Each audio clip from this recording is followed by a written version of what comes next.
오늘은 9월의 첫 번째 주일입니다. 올해가 벌써 3분의 2가 지나갔습니다. 가을이 되었고요. 이제 서서히 한 해를 결산해야 되는 그런 이제 시점에 접어들었습니다. 여러분, 올 한 해 여기까지 어떻게 오셨습니까? 참 힘들었던 시간들, 그럼에도 세월은 참 빠르고 시간은 속히 지나갑니다. 작년 코로나 처음 시작할 때쯤만 해도 한두 달 더 버티면 끝날 것이다. 5월쯤이면 끝날 것 같다. 아니 7월, 8월 여름이면 바이러스가 활동을 잘 못할 거다. 그렇게들 예측을 했어요. 그게 어려우니까 연말 가서는 틀림없이 우리가 마스크를 벗고 또 그렇게 생활하지 않겠냐. 근데 그 즈음에 제가 어느 연구소에서 나온 어떤 자료를 읽었는데 아니다, 2021년 가을이나 돼야 끝날 거다.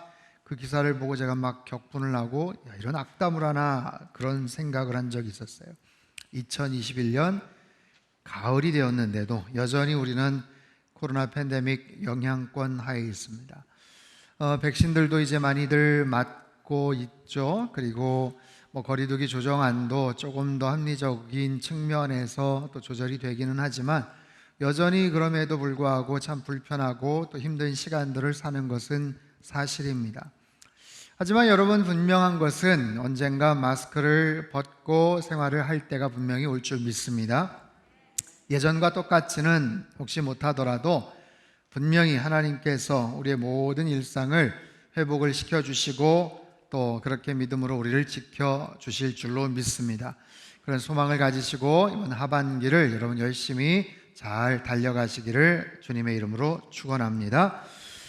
지난주까지는 7주간 요나서 말씀을 함께 살펴봤죠. 오늘은 어떤 나무가 될 것인가 라는 제목으로 말씀을 함께 나누겠습니다. 하나님께서는요, 우리가 어떤 인생을 살아가느냐 하는 것에 대단히 큰 관심을 갖고 계셔요. 우리가 어떤 모습을 가지고 사느냐, 우리가 어떤 열매를 맺고 살아가느냐 대단히 큰 관심을 갖고 계십니다. 오늘 본문의 배경은 남유다 멸망 즈음의 이야기입니다. BC 586년 이전에 위기 가운데 있었던 남유다 백성들을 향한 예언의 말씀이죠. 이미 북왕국은 아수르에 의해서 패망을 했고 남유다도 바벨론의 계속되는 공격에 아주 어려움을 겪고 있었어요. 그 와중에 남유다에서는 애굽의 도움을 요청을 하고 도움의 손길을 요청하고 있었죠. 환난과 역경 속에서도 더더욱 하나님을 의지해야 됨에도 불구하고 하나님의 말씀을 더욱더 신뢰해야 됨에도 불구하고 그들은 그러지 못했고 결국 패망을 하고 맙니다. 하나님께서는 선지자를 통해서 두 부류의 인간을 소개를 하세요. 전적으로 자기 자신만을 의지하고 인간들의 힘을 바라보고 의지하는 그런 한 부류의 사람과 하나님만을 의지하는 그런 또 다른 부류의 사람, 이것을 두 종류의 나무로 빗대어서 설명을 하십니다. 자, 오늘 21세기 코로나의 위기 가운데 살아가는 우리들도 과연 어떤 인생을 살고 있으며 과연 나는 어떤 나무로 비유가 될 것인가 하는 부분을 살펴보기를 원합니다. 5절과 6절 말씀을 우리 같이 한번 읽어보도록 하죠. 시작. 여호와께서 이와 같이 말씀하시니라. 무릇 사람을 믿으며 육신으로 그의 힘을 삼고 마음이 여호와에게서 떠난 그 사람은 저주를 받을 것이라. 그는 사막의 떨기나무 같아서 좋은 일이 오는 것을 보지 못하고 광야 간조한 곳 건건한 땅 사람이 살지 않는 땅에 사막의 떨기나무 관목의 일종으로 바늘 모양의 가시와 미세한 잎을 가지고 있습니다. 키 작은 가시덤불 그런 나무이죠. 광야 지역에서는 흔히 볼 수 있는 그런 나무입니다. 광야에서는 일교차가 대단히 심합니다. 그리고 비가 잘 오지를 않아서 장시간 동안 한낮에 태양에 노출이 되어 있거나 굉장히 열악한 그런 상황 속에서 그 잎사귀나 줄기가 타들어갑니다. 시들어버립니다. 아주 가끔 비나 또 이슬이 내리면 겨우 그때서야 숨을 쉬거나 살아나는 그런 종류의 나무를 의지하죠. 출애굽기 3장에 보면 모세가 소명을 받을 때에도 등장하는 나무죠. 성경에서는 대부분 부정적인 이미지, 연약하고 또 쓸모없는 존재로 소개가 되는 그런 나무입니다. 오늘 본문에서도 사막의 떨기나무 같은 그런 사람이 있다라고 말씀을 하세요. 그런 사람을 어떤 사람이라고 지칭을 하는가? 사람을 믿으며 육신으로 그의 힘을 삼고 마음이 여호와에게서 떠난 그 사람. 같이 한번 읽어볼까요? 사람을 믿으며 마음이 여호와에게서 떠난 그 사람. 사람을 믿고 의지하는 거예요. 사람에게 손을 벌리는 거예요. 그러다 보면 자기 자신을 의지합니다. 돈이나 명예나 권력이나 아무래도 그런 부분들을 축적을 해야 되겠다. 힘으로 삼아야 되겠다. 성으로 쌓아야 되겠다. 그래야 내 자신을 지켜줄 수 있고 당당하게 그렇게 살지 않겠는가? 그러다 보면 자연스럽게 마음이 하나님으로부터 멀어집니다. 마음이 하나님을 떠났다. 마음이 떠났대요. 마음이 떠났어요. 여러분, 회사에서 열심히 일을 하는데 마음이 떠나버렸다. 연애 3년 차인데 5년 차인데 어느 순간부터 마음이 떠났다. 심지어는 결혼하고도 배우자에 대한 마음이 떠났다. 이거 심각한 거죠. 몸은 여기 있고 같은 공간에 있는데 여전히 이전의 일들을 열심히 하고 있는 것 같지만 마음이 떠났어요. 데이트를 하고 있지만 같이 살고는 있지만 마음이 떠났다. 조만간 문제가 발생할 겁니다. 영적으로도 그런 사람들, 하나님으로부터 마음이 떠났다. 큰 문제가 발생하게 되겠죠. 오죽하면 그런 사람들을 저주를 받게 될 것이다. 그렇게 이야기를 하잖아요. 공동번역에서는 천벌을 받는다라고 말합니다. 이건 좀 심한 표현이 아닌가 싶기도 해요. 여러분, 세상에 악한 짓을 저지른 사람이 얼마나 많습니까? 지난 일주일간 언론이나 뉴스 등에 봐도 정말 끔찍한 일들, 악한 일들, 잘못된 큰 죄를 지은 사람들, 그런 사람들이 얼마나 많이 소개가 되고 그런 이야기들이 쏟아져 나옵니까? 그런데 마음이 떠났다고 해서 저주를 받고 천벌을 받는다니요? 이거 좀 심한 것 아닌가 싶어요. 그런데요, 성경은 이 부분을 굉장히 중요하게 보고 있어요. 마음이 떠났다는 것, 하나님으로부터 마음이 멀어졌다는 것, 그것이 큰 죄다라고 말씀을 하세요. 여러분, 우리가 잘 아는 죄라는 단어가 있어요. 하마르티아라는 단어가 있는데 이것은 관역을 비껴갔다. 궁수가 화살을 쐈는데 관역을 비껴갔다. 맞추지를 못한 거예요. 그걸 죄다라고 표현을 하는데 사실상 목표물을 맞추냐 안 맞추냐 보다도 이미 그 전에 조준이 잘못되어 있거나 출발을 잘못했거나 그 자체도 죄인 거예요. 그 자체도 문제인 거예요. 몇 점을 맞았냐, 관역을 쐈냐, 맞췄냐 안 맞췄냐, 이미 그 전에 이미 문제가 생긴 거죠. 출발이 삐뚤어졌다면, 조준이 잘못됐다면 이미 그것도 죄다라는 거예요. 마음이 떠난 것, 그래서 그것이 죄고 그래서 저주를 받게 된다. 사막의 떨기나무, 그에게 나타나는 저주, 그 결과는 무엇인가? 자, 좋은 일이 오는 것을 보지 못하고 광야 간조한 곳, 건건한 땅, 사람이 살지 않는 땅에 살리라. 좋은 일이 오는 것을 보지 못한대요. 공동번역은 이렇게 번역을 해요. 벌판에 자라난 덤불과 같아 좋은 일 하나 볼 수 없으리라. 소금적이 일어나서 아무것도 자라지 않고 뙤약볕만이 내려쬐는 사막에서 살리라. 여러분, 광야에서 사는 떨기나무 무슨 좋은 일이 있겠습니까? 그냥 버티는 거예요. 죽지 못해 사는 거예요. 아니, 죽었다가 살았다, 그냥 거의 그런 상황이죠. 장렬하는 뜨거운 태양, 그 뜨거운 사막에서 타들어가는 상황 속에서 정말 죽지 못해서 사는 것이기도 합니다. 근데 종교개혁자 장 깔뱅은요, 이 부분을 이렇게 설명해요. 대다수의 떨기나무는 물 공급을 받지를 못하기 때문에 사실 이미 뿌리가 말라버려 있다는 거예요. 이미 죽은 존재다, 거의 대부분. 하지만 살아있는 것처럼 보일 뿐이다 라는 거예요. 그러다 보니 좋은 일이 오는 것을 보지 못하는데요, 좋은 일이 오는 일도 드물 뿐더러 좋은 일이 설령 온다고 해도 그것을 보지를 못한다. 이미 죽어 있거나 그렇지 못하기 때문에. 여러분, 인생을 살면서 좋은 일이 오는 것을 보지 못하는 것 얼마나 슬픈 일입니까? 아니, 그 고생을 했는데, 그렇게 노력을 했는데, 그렇게 참고 인내했는데, 올림픽 메달을 따기 위해서 그 땀방울을 흘리면서 고생을 했는데 좋은 일이 오는 것을 볼 수가 없다? 여러분, 속상한 일이죠. 영화나 드라마에서도 보면 주인공이 특별한 상황 속에서 어려움을 겪다가 이제 마지막에 해피엔딩으로 끝나려나 싶었는데 갑작스러운 불의한 사고를 당해요. 사랑하는 사람과 만나지를 못해요. 갑자기 목숨을 잃어요. 그런 일들이 있죠. 시청자, 관객 입장에선 굉장히 속상합니다. 안타깝습니다. 오죽하면 시청자, 게시판, 드라마 끝날 때 제발 해피엔딩으로 끝나게 해주세요, 막 글 올리고 부탁하지 않습니까?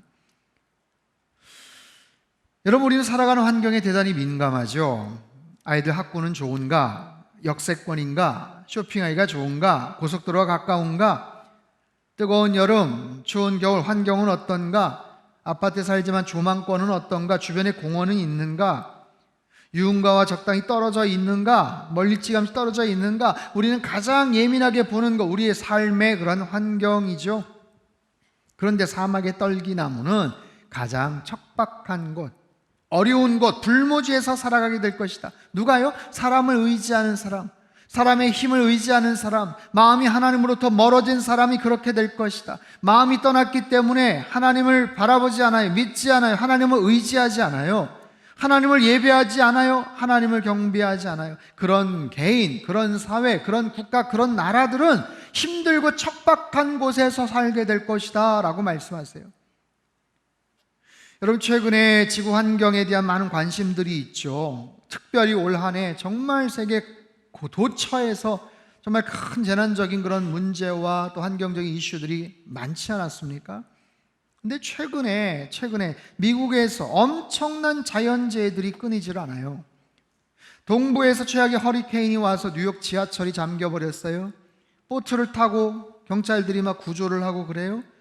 세계 최고의 도시, 많은 젊은이들이 한 번쯤 가보고 싶어 하는 그 아름다운, 그 멋진 도시가 정말 도시 기능을 마비할 정도의 그런 모습이에요. 미국 남동부에서는요, 폭우와 폭풍으로 집들이 그냥 막 날아가 버립니다. 무너집니다. 정전이 됩니다. 수백만 가구가 그냥 깜깜한 곳에서 정말 어떻게 살아야 될지 난감한 그런 상황이에요. 그런가 하면 서부 쪽은 어떻습니까? 수개월 동안 지금 지속되는 그런 산불 때문에 어떻게 하지를 못해요. 이게 뭐 보통 산불이 아니더라고요. 엄청난 사이즈의 산불이 한 80여 군데에서 지금 계속해서 불을 타고 있다는 거예요. 진화율이 0%인 그런 지역도 있고요. 이게 수개월 동안 타올라서 그 잿빛, 그 2차, 3차 피해가 말도 못해요. 비행기 활주로에 내리기도 어렵고 24시간 내내 마스크를 쓰고 살기에도 너무나도 어렵고, 이건 뭐 폐와 몸에도 큰 데미지를 입히고, 이게 뭐 캐나다로도 날아가고 뉴욕으로도 날아가고 수천 킬로를 막 날아갑니다.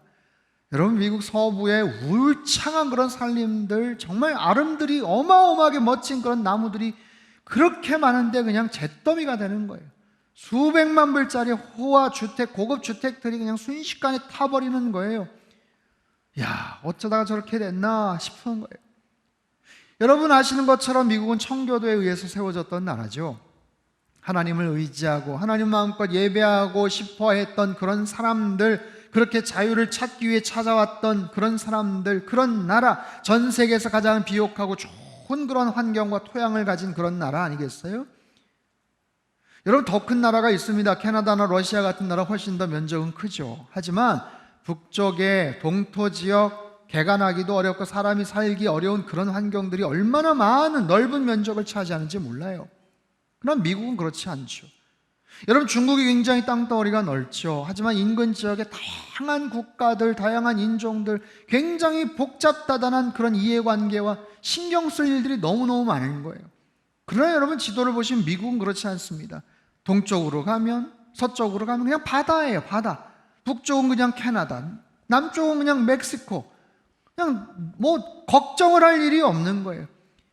천연, 자연, 뭐 어마어마한 천연 자원을 갖고 있고 짧은 역사 속에서 가장 부강한 그런 나라가 되었던 바로 그런 나라가 아니겠어요? 그런데 기독교 정신 속에서 세워졌던 나라가 이제는 적극적으로 하나님을 떠난 정책을 펼치고 성경을 가르치거나 기도하는 것을 금하고 온갖 세속적이고 인본주의적인 사상과 문화와 철학을 양산해내고 있고 하나님을 멀리하는 일에 정말 최선을 기울이는 그런 나라가 되어서 점점 더 힘을 잃게 됩니다. 아프가니스탄 20년 동안 어마어마한 그런 돈을 쏟아 부었지만 결국에는 그냥 빈손으로 철수하고 망신을 당하지 않습니까? 여러분, 이런 모습들을 가만히 보면 한 나라든 한 사회든 정부든 개인이든 그의 중심에 하나님을 의지하는가 그렇지 않는가, 거기에 대한 결과가 너무나도 큰 차이가 있어요. 여전히 많은 사람들은 이 시대에 왜 하나님을 믿냐, 왜 교회 다니냐, 아직도 교회를 다니세요? 대단히 고지식하고 답답해 보이는 그런 모습처럼 그렇게 여기죠. 왜 저래야 되는지 이해를 못하는 그런 분들도 많죠. 그런데 여러분, 사람들이 오해를 하는 게 있어요. 성경 어디에도 하나님께서 우리에게 덕을 보시겠다라고 말씀하시지 않아요. 우리에게 신세 좀 지자 말씀하시지 않아요. 너 돈 많이 벌어서 나에게 다 바쳐라 그렇게 말씀하시지 않으세요. 사탄은요, 우리 마음속에 하나님을 멀리하도록 계속해서 의심을 집어넣습니다. 귀찮게 합니다. 불만을 갖게 합니다. 또한 세상은 끊임없이 우리에게 요구합니다. 그런 메시지를 줍니다. 너 자신의 인생을 살아라. 네가 느끼는 대로, 네 감정이 중요한 거야. 네가 원하는 대로 살아. 너의 인생은 네가 주도해야지. 네가 그렇게 주인 되어서 살아야지. 계속해서 그런 자극과 메시지를 우리에게 가져다 주죠. 하지만 여러분, 인간은요, 사람은요, 절대로 스스로가 주인 될 수가 없어요. 그럴 마음이 있지요. 하지만 내가 주인이 되려면 내가 스스로 통제할 줄 알아야 돼요. 내가 내 인생을 스스로 운영할 줄 알아야 돼요. 내가 원하는 곳으로 갈 수 있어야 돼요. 내가 원하는 곳을 이끌어 나갈 수 있는 그런 힘과 능력이 있어야 돼요. 하지만 세상에 어떤 사람도 자기가 원하는 대로 그렇게 자신의 인생을 만들어갈 수 있는 사람은 없어요. 언제든지 변수가 생기고 정말 한 시간 후 내일 일 어떻게 될지 아무도 예측할 수가 없어요. 그렇기 때문에 사람은 누군가를 의지해야 돼요. 하나님을 의지해야 되고, 하나님이 필요하고 하나님의 도우심이 필요하고 그 하나님을 찬양하고 예배하며 살아가는 것. 여러분, 하나님을 떠나서는 절대로 잘 살 수가 없습니다. 하나님을 떠나서 우리 인생이 형통할 수도 없고 성공할 수도 없고 행복할 수도 없다라는 사실, 하나님만을 온전히 의지하는 그런 복된 인생으로 살아가시기를 주님의 이름으로 축원합니다. 두 번째 부류의 사람을 소개하죠. 7절과 8절 말씀, 7절 8절 같이 한번 읽겠습니다. 시작. 그러나 여호와를 의지하며 여호와를 의뢰하는 그 사람은 복을 받을 것이라. 그는 물가에 심어진 나무가 그 뿌리를 강변에 뻗치고 더위가 올지라도 두려워하지 아니하며 그 잎이 청청하며 가무는 해에도 걱정이 없고 결실이 그치지 아니함 같으리라. 아멘. 물가에 심어진 나무. 어떤 나무라고요? 물가에 심겨진 나무라고 얘기하세요. 그러나 품종은 말하지 않았습니다. 이 나무의 품종이 뭔지 몰라요. 아까는 떨기나무, 지금은 그냥 물가에 심겨진 나무. 여러분, 나무는 나무대로 다양합니다. 굉장히 좋아 보이는 나무, 고급스러운 나무, 굉장히 고가의 그런 나무, 그렇지 않은 나무, 다양하게 평가를 할 수 있어요. 사람도 마찬가지겠죠. 사람의 여러 가지 관심과 또 여러 가지 기준에 따라서 사람들마다 나름대로 편차가 있고 때로는 차별이 있고 속상한 일을 당할 수도 있지만, 여러분, 하나님께서는 그거 보지 않으세요. 그냥 하나님의 생명수에 잘 뿌리를 내린 그런 사람으로 그렇게 통칭해서 보시는 거예요. 물가에 심어진 나무, 그저 물가에 심겨진 나무면 되는 거예요. 품종이 어떤지, 상태가 어떤지, 어떤 배경을 갖고 있는지 그게 중요하지 않고 그저 생명시냇가에 심겨진 바로 그런 나무. 여러분, 나무는 심겨진 자리가 대단히 중요합니다. 한번 위치, 한번 자리에 심겨지면 모든 것이 결정이 되죠. 인간의 삶도 그럴까요? 여러분, 성경은 운명론을 얘기하지 않습니다. 모든 것이 하나님의 주권적인 선택이고 하나님의 주권적인 그런 은혜와 능력이죠. 그 속에서 우리의 인생은 얼마나 자유로운지 몰라요. 여러분, 잘 생각해 보십시오. 태어나 보니 물가에 심겨진 나무와 같은 그런 인생도 있어요. 황량한 사막과 같은 곳에, 버려진 곳과 같은 곳에 그렇게 태어나고 인생을 시작하는 그런 사람도 있어요. 인생도 있어요. 굉장히 부당하고 불공평해 보이는 그런 인생도 있어요. 인생은 그런 거예요. 그러나 나무는 스스로 이동이 불가능하지만 사람의 인생은 달라요. 불행한 환경에 태어났지만 척박한 곳에 굉장히 불합리하고 정말 불편하고 여러 가지 그런 어려운 상황 속에서 인생을 시작하지만 하나님께서 그의 자리를 옮겨주시고 변화시켜 주셔요. 반대로 유복하고 최고의 금수저를 문 것처럼 태어났지만 그 모든 것을 그르치는 그런 경우들이 얼마나 많은지 몰라요. 중요한 것은 그가 하나님을 의지하는가, 그가 그 중심에 하나님을 믿고 신뢰하며 나아가는가, 여호와를 의지하고 의뢰하는 사람인가, 그들이 복을 받을 것이고 물가에 심겨진 나무와 같다라고 얘기하죠. 의지하다, 의뢰하다 이런 단어를 썼어요. 여러분, 의지한다는 것은 믿는다는 거죠.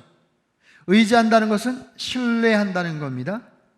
내가 의지한다, 내가 여쭤본다는 거예요. 질문을 여쭤본다, 답을 찾는다, 의지한다, 하나님을 의지한다, 하나님을 찬양한다라는 거예요. 하나님을 경배한다라는 거예요. 의지한다, 하나님을 예배한다라는 거예요. 그 하나님을 의지하고 의뢰하고 찬양하고 경배하는 그 인생은 복을 받을 것이다. 어떤 복을 받나요?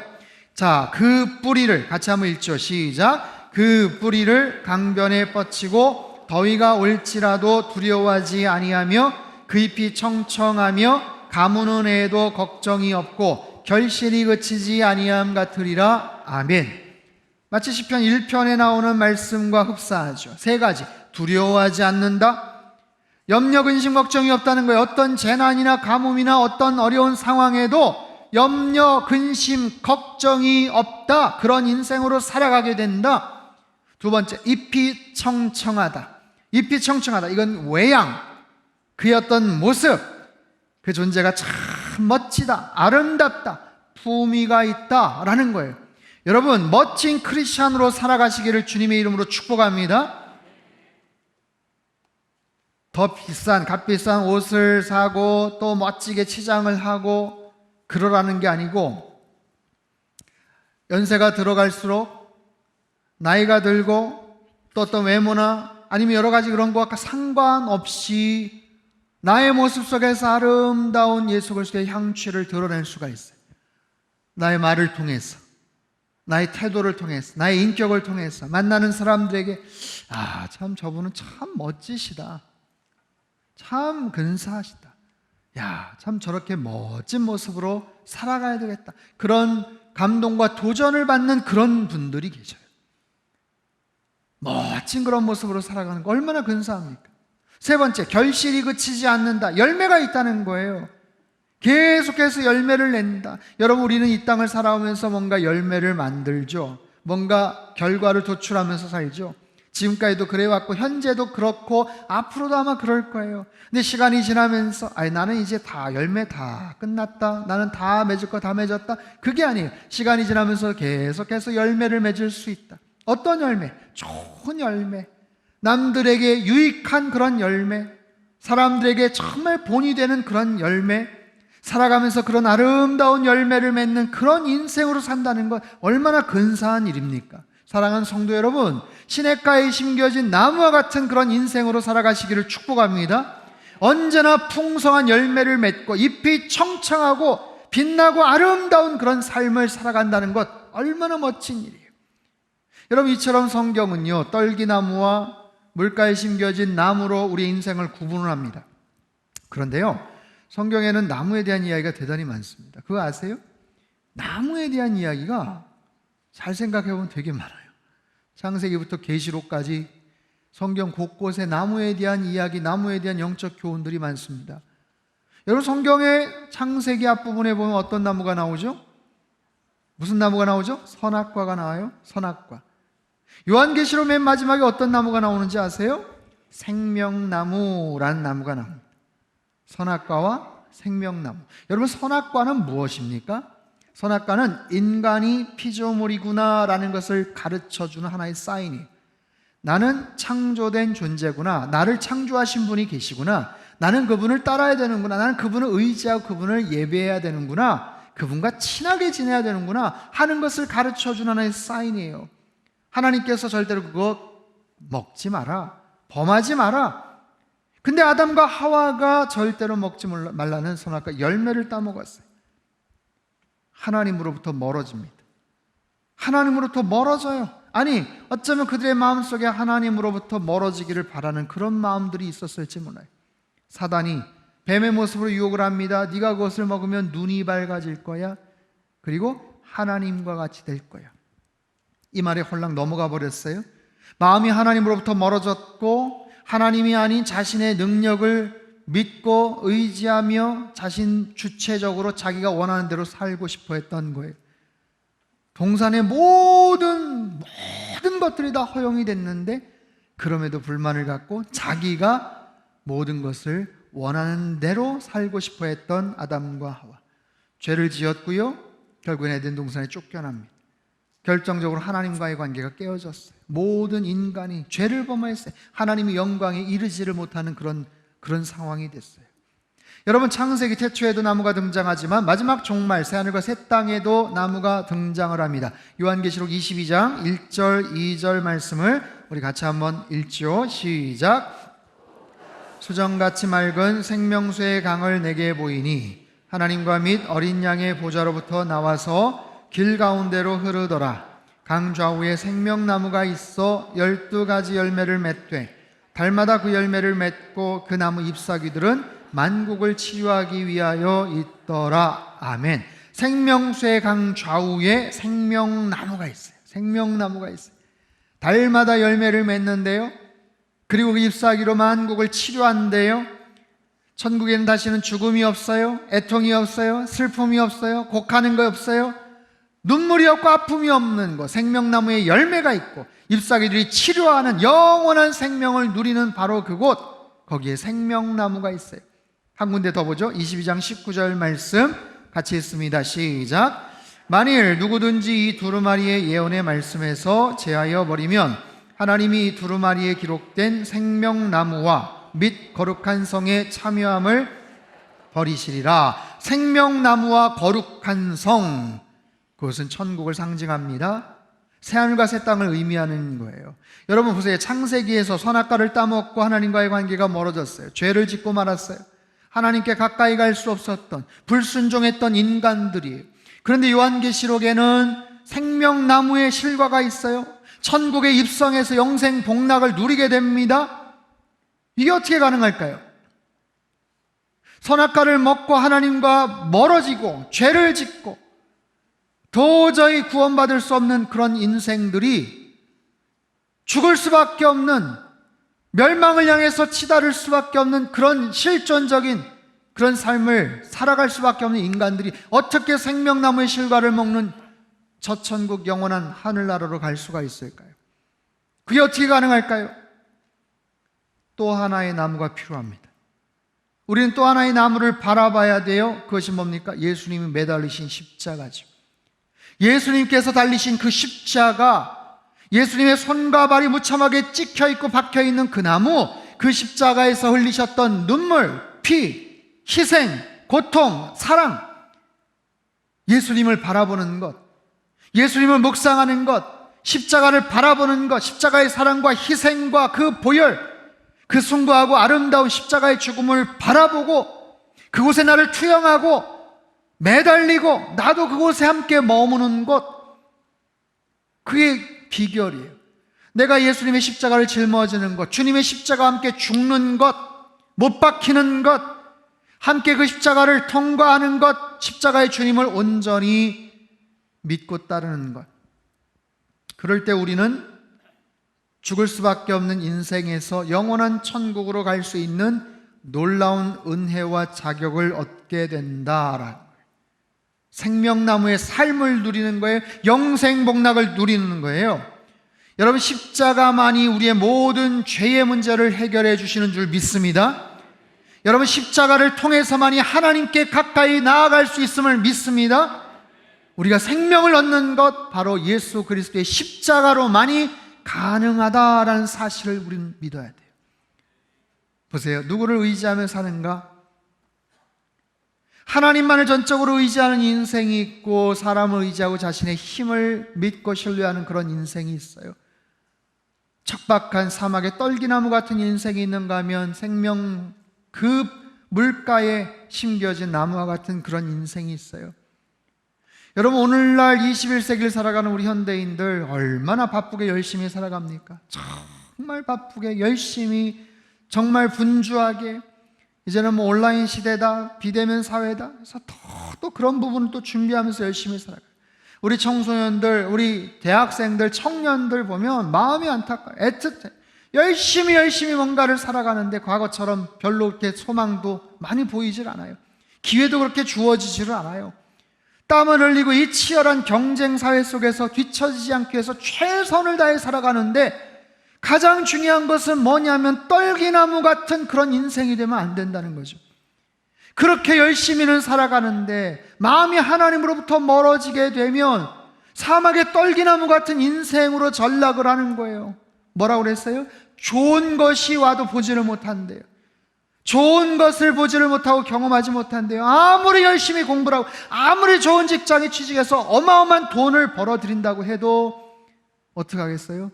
좋은 것을 보지 못하는, 마음이 하나님으로부터 멀어져서 사막의 떨기나무 같은 그런 인생이 될 수도 있더라라는 거예요.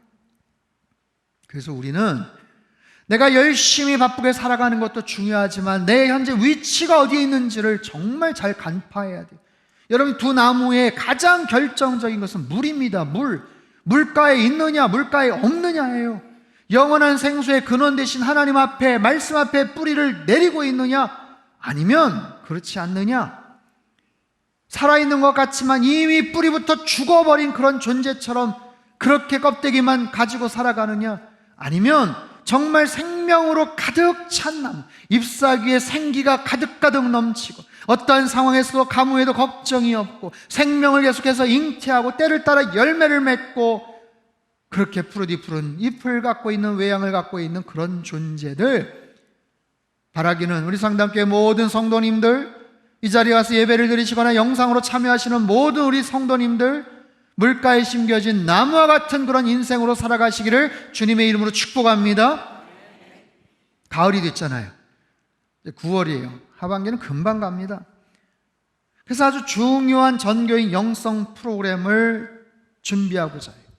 시작하려고 합니다. 작년에 우리 하나님의 전신갑주 같은 8주간의 프로젝트예요. 가정의 예배, 가정의 예배를 어떻게 회복시킬까? 지금 모든 교회마다 그 부분이 제일 중요한 관건인데 이게 잘 안 돼요. 이게 참 잘 안 돼요. 그냥 가정 예배 드립시다. 근데 1년 내내 그렇게 쭉 지속시키기가 대단히 어렵습니다. 가정 예배라는 말도 부담스러워하는 우리 자녀들도 있어요. 그리고 같은 집에 살아도 아이들 바빠요. 뭐 모이자 그러면 나 지금 온라인으로 뭐 수업 들어야 돼요. 뭐 해야 돼요. 아이고, 그냥 바빠요. 그래서 이걸 1년 내내 갈 것이 아니라 한 7주, 8주 정도 그렇게 특별한 프로젝트 형식으로 그렇게 뭔가를 좀 만들어서 일주일에 가정 예배를 드리자. 그런 표현도 되지만 그렇지 않으면 그냥 우리 같이 한번 얼굴 좀 보자. 우리 티타임 좀 갖자. 우리 같이 한번 좀 시간 좀 갖자. 그런 시간으로 같이 구성을 하는 거예요. 그래서 전 교회를 가만히 보니까 4개 그룹으로 나눌 수가 있어요. 어린 자녀를 두신 우리 부모님들. 어린 자녀. 그냥 부모님이 하자 하면 아이들이 그냥 따라오는 그런 그룹들. 청소년 그룹이 있어요. 청소년 그룹은 좀 전략이 필요합니다. 아이들을 잘 달래고 회유를 하고 간식도 사주고 용돈도 주고 아무튼 그렇게 해서 모이게 하는 두 번째 부류. 세 번째는 청년, 대학생, 아니면 타지에서 와서 혼자 있거나 아니면 가족들이 같이 있긴 하지만 신앙생활 혼자 아직 하시는 그런 경우들. 세 번째. 네 번째는 뭐냐면 자녀들 출가시키거나 타지에 보내고 부부가 같이 있는, 신앙생활 두 분이 잘 하시는 그런 그룹들. 그래서 4개의 그룹으로 나눠서 각각 8주간의 프로그램들을 저희가 진행을 하려고 해요. 색깔별로도 어린 아이들, 어린 자녀들 그린, 초록색, 그린 색깔, 청소년기, 사춘기, 오렌지 색깔, 또 청년들 블루 색깔, 부부 레드, 4가지 색을 정했어요. 그래서 내가 좋아하는 색깔 찾아가라는 게 아니고 내가 속해 있는 상황 속에서 나는 어느 그룹인가 한번 잘 생각을 하시면 돼요. 그 다음 주에 저희가 등록을 받고 다음 주에 아주 예쁘고 작은 식탁보를 하나 딱 드릴 거예요. 그럼 그걸 딱 펼쳐두시고 거기에 성경을 펴시기도 하고 십자가 딱 두시고 같이 모임을 갖는 거예요. 촛불 같은 거 하나 딱 켜도 좋고요. 그래서 8주간 시편 119편 말씀을 같이 필사를 합니다. 이번 시즌의 주제는 지혜입니다. 지혜, 하나님의 지혜를 배우라. 그래서 엄마 아빠가 몰아서 다 쓰는 게 아니고 가족들이 돌아가면서 한 절씩 한 절씩 써서 가족들끼리 이렇게 만드는 거예요. 쓰는 거 힘들다? 그러면 타이핑을 할 수 있게끔도 그렇게 할 겁니다.